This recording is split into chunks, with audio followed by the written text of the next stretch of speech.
ಪರಪ್ಪನ ಅಗ್ರಹಾರ ಜೈಲಿನಲ್ಲಿ ಕೈದಿಗಳು ಐಷಾರಾಮಿ ಜೀವನದ ವೈರಲ್ ವಿಡಿಯೋ ಪ್ರಕರಣ ಇದೀಗ ಒಂದು ಸ್ಫೋಟಕ ತಿರುವು ಪಡೆದುಕೊಂಡಿದೆ. ರಾಜ್ಯದ ಹೈ ಸೆಕ್ಯೂರಿಟಿ ಜೈಲಿನಲ್ಲಿ ನಡೆದ ಮೋಜು ಮಸ್ತಿ ಕುರಿತು ತನಿಖೆ ತೀವ್ರಗೊಂಡಿದ್ದು, ಪೊಲೀಸರ ವಿಚಾರಣೆ ವೇಳೆ ರೌಡಿ ಶೀಟರ್ ಕುದುರೆ ಮಂಜುನಾಥ್ ಬಾಯ್ಬಿಟ್ಟಿರುವ ಮಾಹಿತಿ ಹಲವರ ನಿದ್ದೆಗೆಡಿಸಿದೆ.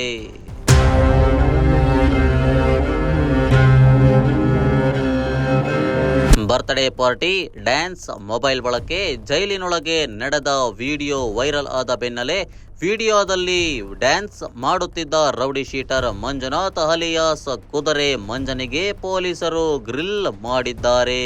ಕೊಲೆ ಸೇರಿದಂತೆ ಹಲವು ಪ್ರಕರಣಗಳಲ್ಲಿ ಭಾಗಿಯಾಗಿರುವ ಮಂಜುನಾಥ್ ಜೈಲಿನಿಂದ ಬಿಡುಗಡೆಯಾದ ನಂತರ ಪರಪ್ಪನ ಅಗ್ರಹಾರ ಪೊಲೀಸರ ವಿಚಾರಣೆ ಎದುರಿಸಿದ್ದಾನೆ. ಈ ವೇಳೆ ಜೈಲಿನಲ್ಲಿ ಡ್ಯಾನ್ಸ್ ಮಾಡಿದ್ದು ನಿಜ ಎಂದು ಮಂಜ ಒಪ್ಪಿಕೊಂಡಿದ್ದಾನೆ. ಆದರೆ ಆತನ ಹೇಳಿಕೆ ಕೇಸ್ನ ದಿಕ್ಕನ್ನೇ ಬದಲಿಸಿದೆ. ಮಂಜುನಾಥ್ ಈ ವಿಡಿಯೋವನ್ನು ಗುಬ್ಬಚ್ಚಿ ಸೀನಾ ಮತ್ತು ವಿಲ್ಸನ್ ಗಾರ್ಡನ್ನ ನಾಗಾಗೆ ಶೇರ್ ಮಾಡಿದ್ದಾಗಿ ಬಾಯ್ಬಿಟ್ಟಿದ್ದಾನೆ.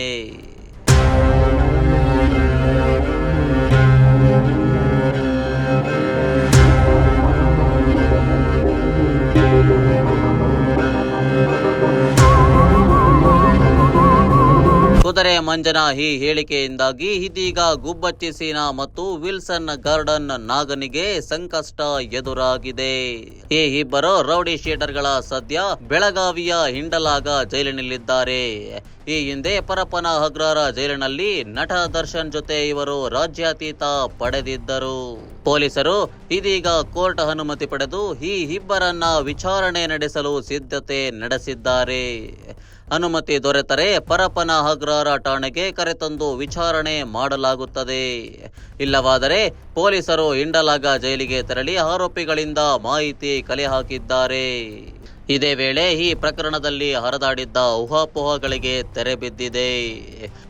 ವಿಡಿಯೋ ವೈರಲ್ ಆದ ವಿಚಾರ ಸಂಬಂಧ ನಟ ಧನ್ವೀರ್ ವಿಚಾರಣೆ ವೇಳೆ ವಿಜಯಲಕ್ಷ್ಮಿ ದರ್ಶನ್ ಹೆಸರನ್ನು ಪ್ರಸ್ತಾಪಿಸಿದ್ದರು ಎಂಬ ಊಹಾಪೋಹಗಳಿಗೆ ಎದ್ದಿದ್ದವು. ಆದರೆ ಕುದುರೆ ಮಂಜನ ಹೇಳಿಕೆಯಿಂದ ವಿಜಯಲಕ್ಷ್ಮಿ ದರ್ಶನ್ ಎದುರಾಗಿದ್ದ ಸಂಕಷ್ಟದಿಂದ ಸದ್ಯಕ್ಕೆ ಪಾರಾಗಿದ್ದಾರೆ. ಪ್ರಕರಣ ಸಂಬಂಧ ಪೊಲೀಸರ ತನಿಖೆ ಮುಂದುವರೆದಿದ್ದು, ಈ ವಿಡಿಯೋ ವೈರಲ್ ಕೇಸ್ನ ಇನ್ನು ಹಲವು ಅಧಿಕಾರಿಗಳು ಮತ್ತು ಕೈದಿಗಳ ಕುತ್ತಿಗೆಗೆ ಸುತ್ತಿಕೊಳ್ಳುವ ಸಾಧ್ಯತೆ ಇದೆ ಎನ್ನಲಾಗುತ್ತಿದೆ.